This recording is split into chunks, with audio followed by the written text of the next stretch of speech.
So thank you everyone for being here. If you see me looking over here, it's because I'm looking at my notes because I was listening to an amazing podcast by the wonderful Tony Robbins. I love me some Tony.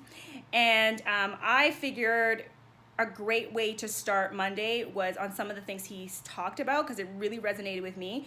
And when people are like, okay, Monique, where do you get your ideas from? How do you do what you do? It's like I constantly have a podcast going on in my ear at some given time. And it's all in the name of retraining your brain, right? Like if you guys think about all the things that, like all the information we take in on a daily, like minute to minute, right? He is great, right? Minute to minute. And then we wonder why our internal dialogue sometimes becomes stronger than our willpower, stronger than the things we say we're going to accomplish. It's because we constantly need to retrain our brain and put new information in there and positive information in there and strategic information in there to counteract all the negative shit that's in there, right? Like what we get on a constant basis from the news, from bad shit that's going on, from our family, from our friends, from the negativity.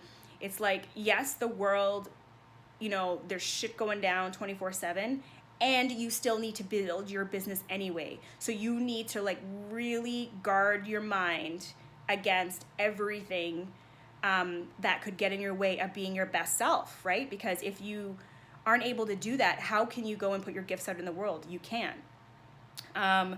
Steph is saying, yes, podcast is your friend. Yeah, podcast, like the people on my podcast, they become like my mentors, my online mentors. Gary Vee, Tony Robbins, Lori Harder. Who else? I listen to Sophia Amoruso for Girl Boss, you know, for the Girl Boss side. There's so many things that you can take from all of these people with all of this amazing knowledge and skill set. And you can put it in your ear and listen to it 24/7 as opposed to watching TV, guys, as opposed to listening to the radio when you're in your car. Like the amount of things you can learn in an hour being in your car versus listening to listen, I love me some tunes, but sometimes you need to put those tunes away and listen to something that will feed your mind. Feed your mind. If you guys are people who drive around a lot, like in Toronto, the traffic can be crazy. You can be in your car for like an hour and a half each way, wherever the hell you're going. Put in a podcast. That time just flies, and I learn so much. And I get so much more tools that I can be like, come here and share it with you guys, right? And that's like gold right there. So and I'm starting my own podcast. Yes, I forgot. So we're recording things now. So hopefully the podcast can be live and ready to go in August. So it won't just be me. Some of it will just be me, but it'll be like interviewing people who I really think are doing some awesome shit. And I love that dynamic of a podcast as well. So I can't wait to share that with you guys.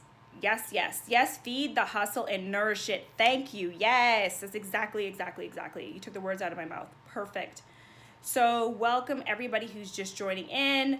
Okay, so let's get into it. So the podcast I was listening to today, Tony Robbins was talking about, and you guys can go look it up. It's called Strategic Innovation was the topic. And, you know, I also listen to it at the gym. So when I'm like I hate doing cardio. I don't know anyone else with me. I hate me some cardio. It's necessary. It's a necessary evil, but I hate it. So I get really pumped with Gary Vee and Tony Robbins in my ear while I'm doing my cardio. Okay, because that can get me like, because their voices are so like forceful, and that's the kind of music I respond to, like boom, boom, boom, boom, right? So I find that their voice is just as great as music. So I listen to that when I'm at the gym, doing my cardio, which I hate to do, right? Okay, go. Hey Wendy, welcome. So today he was talking about how to strategically innovate in your business, and he covered a lot, but I'm gonna just pull out the 5 points for you guys, so you guys can go and take some action, because it's great that you guys are on here. You know, I'm here Mondays and Fridays at 11 a.m. However, it's great to listen and educate, but really take the tool and go do something with it. Like action all day. Choose action over anything else. because knowledge without action is just like a nice to do. Like, who cares? Like, we could sit here, if I just sat here and just listened to podcasts and never took any actions in my business, then really, what would be the point? I'd be a total fraud. First of all, you guys wouldn't believe nothing I say. And second of all, I wouldn't get anywhere. It would just be great, like, taking in, and that's another thing you guys want to just, you want to pay attention to. Are you taking in a lot of information but not taking any action?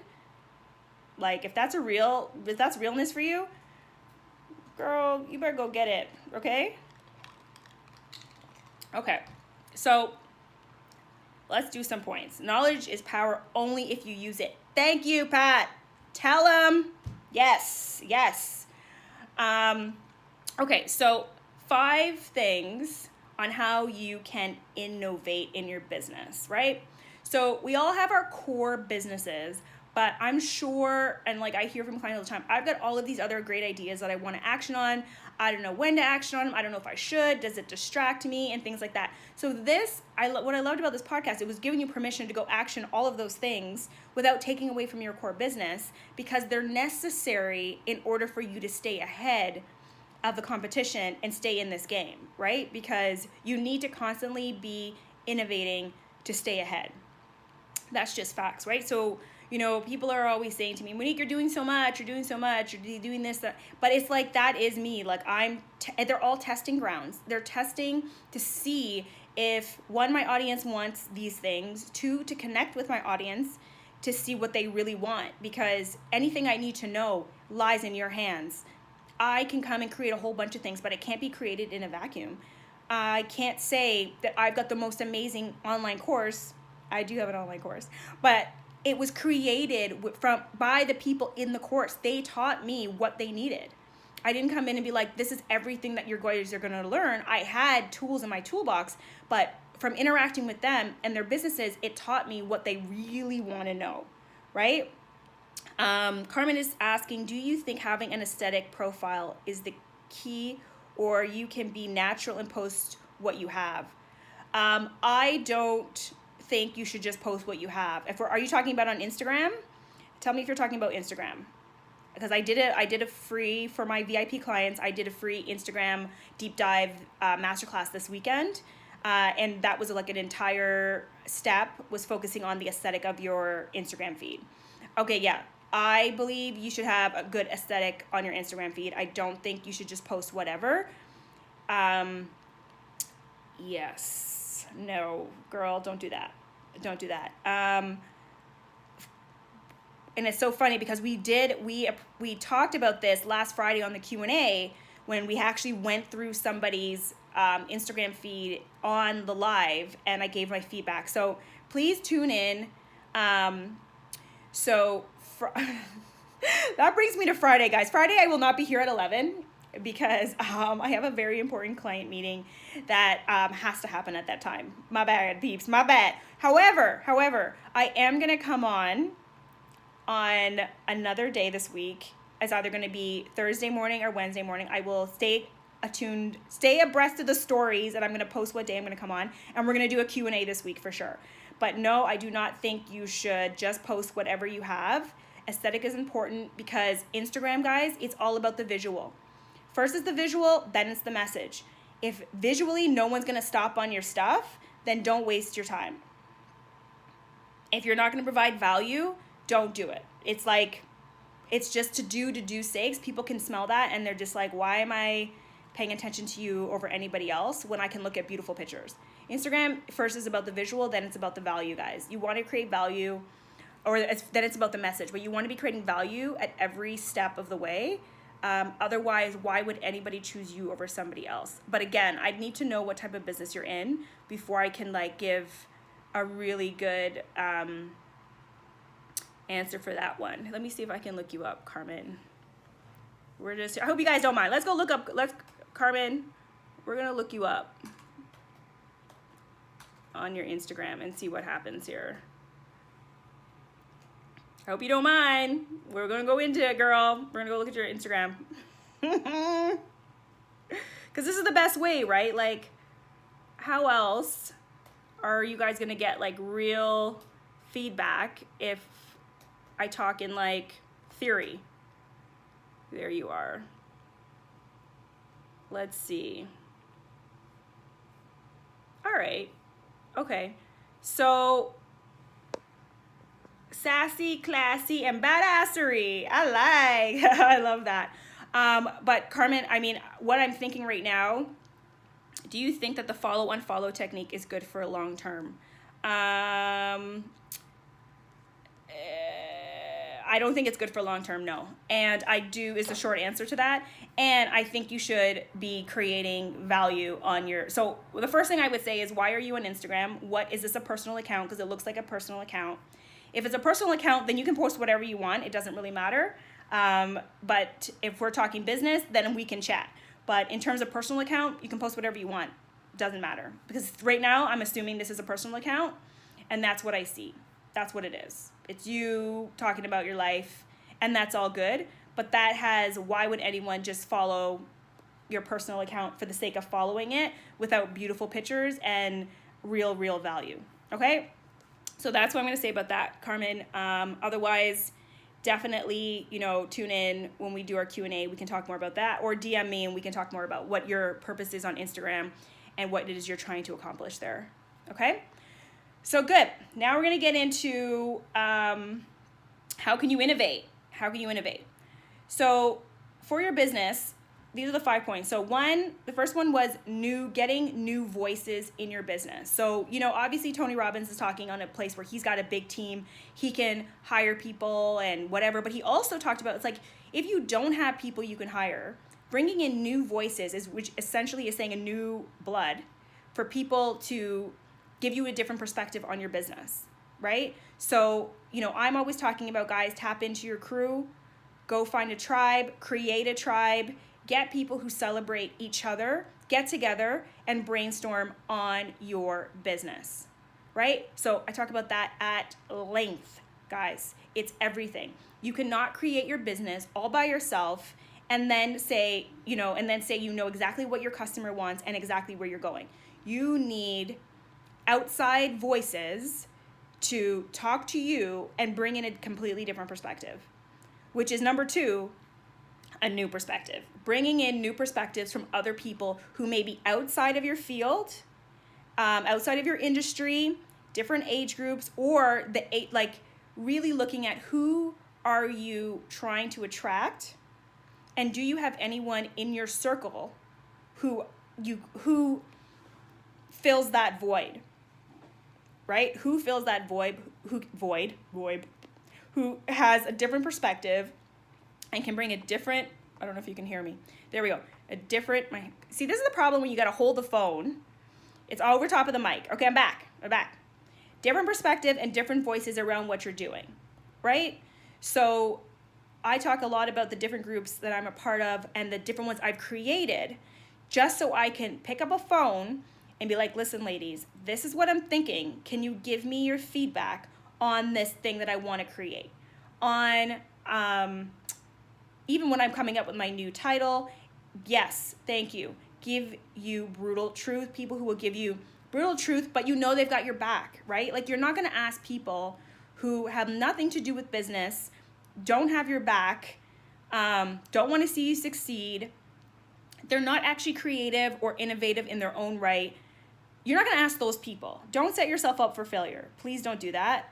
Ask people who give a shit about you and have great ideas and would love to brainstorm with you. And maybe they have their own business. So you guys can together talk about each other's businesses and give really great feedback. Like, that's important. You don't want just any Tom, Dick, and Harry giving you advice on your business, right? Like, you want people who actually have interesting things to say. And they may even cater to the same demographic you do. Or if they don't and they're just a completely different industry, but you respect what they're doing in their own business, those are the people you want to reach out to. Those are the people you want to get feedback on. So definitely get different perspectives. Hey, Meg.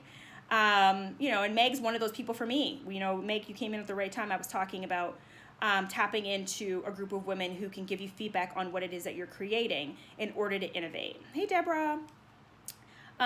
So super, super important. Yes, Meg is bringing the energy. Yes. So yes, different voices, different perspectives. And then the other thing was asking new questions. So it was very interesting because he said, whatever you focus on becomes true, right? So what questions are you asking in your business all the time? And what do you need to ask? What new questions do you need to ask differently, right? So if you're constantly saying, how do I get more sales? How do I get more sales? How do I get... Stop that. Get a new question, okay? How do I create more value would be a better question than how do I get more sales, right? And you want to always focus on, focus on marketing versus focusing on sales will get you way further than you just focusing on sales and being like, how do I sell? How do I sell more? How do I make more money? You want to like take that out of the conversation, especially if you always have that conversation, right? It's about asking new questions. So what else? And I'd love to hear, what questions are you guys asking yourself constantly about your business that now we could sit here and I'm going to give you a new question to ask yourself to replace the one you've been asking, right? And maybe you're asking a question like, how do I work less? You know, and I mean, that's a wonderful question, but maybe it's less about how do I work less and more about how do I make more money in less time, right? Or how do I find more customers who will pay more for what I'm offering? Like new questions, right? So you want to constantly be looking, and I love this, okay? So for anybody who's just joining, these are questions that were sparked from Tony Robbin's podcast. The episode is called Strategic Innovation. It was fabulous. So I'm just pulling out some nuggets. I didn't create anything newly here, but I'm telling you my perspective on what I learned just from listening to these things. And it was amazing. It was just really got my brain and my juices flowing, Okay. Hey, Black Martha Honeycomb, welcome. So yes, asking new questions. So the first one was new voices, bringing in new perspectives. Whatever you focus on becomes your reality. Asking new questions and like really the questions you're asking, that's where your focus is going. And that is like you may be beating your head against like a rock trying to get an answer where you really just need to ask new questions and stop it. Just cut it out. And so what was that? 1, 2, 3. Yeah. So the fourth one is new passions. So focusing on new passions. So if you've been doing the same thing in your business for a while, and I know this is where it comes down to those other ideas that you've had for your business that you put on the back burner because, you know, as a good entrepreneur, you're focusing on one thing and you're like, I need to make this thing work, focus on it, then I can go focus on the other things. And I believe in that. I totally agree. However, most of us are multi-passionate entrepreneurs. We've got these ideas that we want to action, but we're not actioning them and we're wanting to.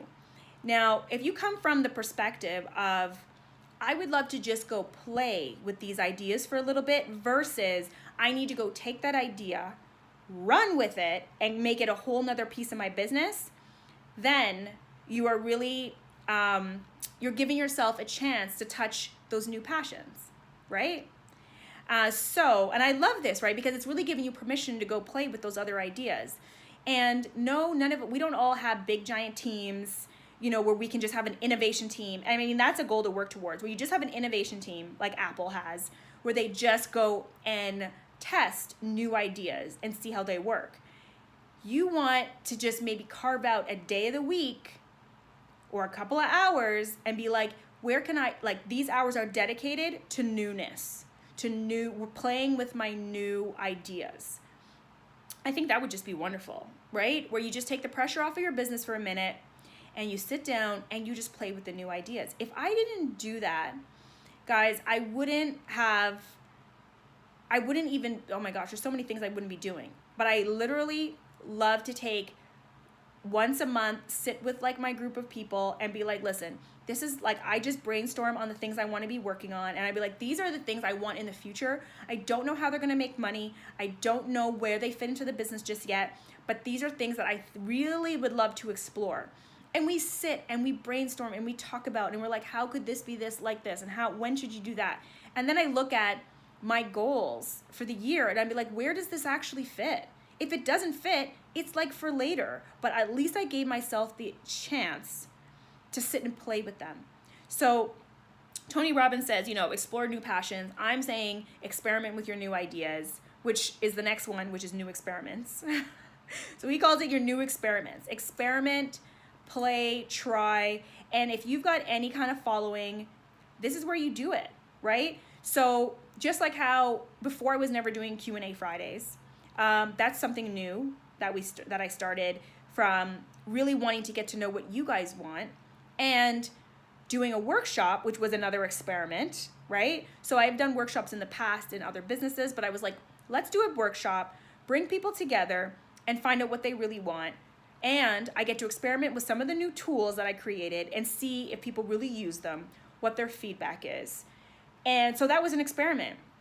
At one point, I was like, okay, I'm going to take this workshop across the country and collaborate, And I presented that to my girls, and they were like, Monique, sounds like a great idea, and let's break it down now, right? They were like, listen, where does this fit in your goal for the year? And I was like, well, it doesn't fit. It doesn't fit nowhere. I don't know when I'm going to do it. They're like, good. Second thing, what is this? Is this feasible?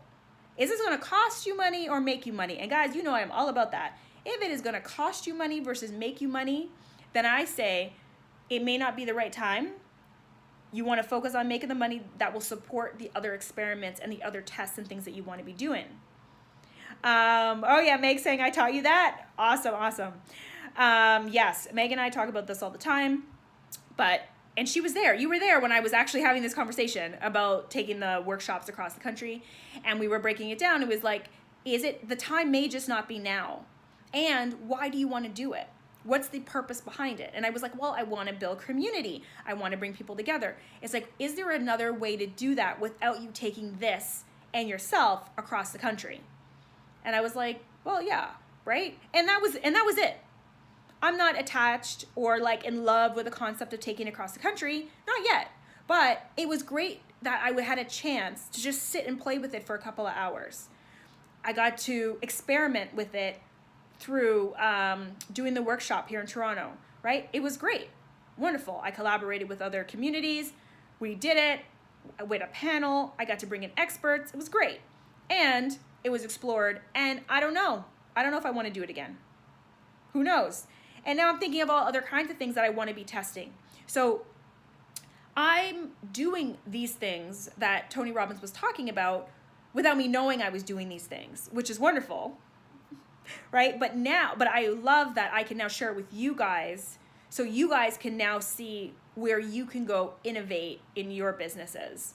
So if you've been doing something for a while and you're wondering about the other areas you could be focusing on, take this and go play, try, experiment. Because guys, listen, as we want to be entrepreneurs, and sometimes we put so much pressure on ourselves because we want to be successful and we want to make lots of money and we want to do this, but we're not giving ourselves space to just play and innovate and try and fail forward and all of that stuff. Like, I love that as entrepreneurs, we have choice to just play and try and do.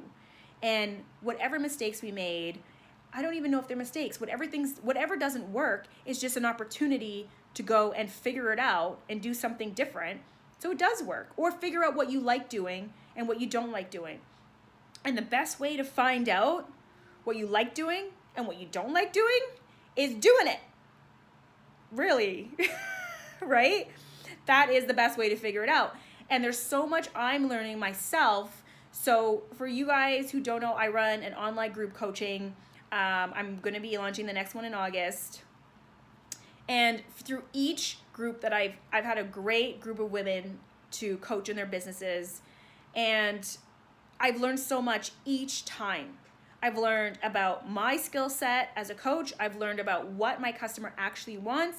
I learned about what actions they'll actually take versus how much homework to give them, how much they can achieve in a week, how to keep them accountable But I would not have known that had I not experimented each time differently with different tools, asked them for their feedback. They are awesome, first of all, and everything I need to know lies in the hands of my customer. It's the same thing for you guys. Anything you need to know, your customer, your audience will tell you.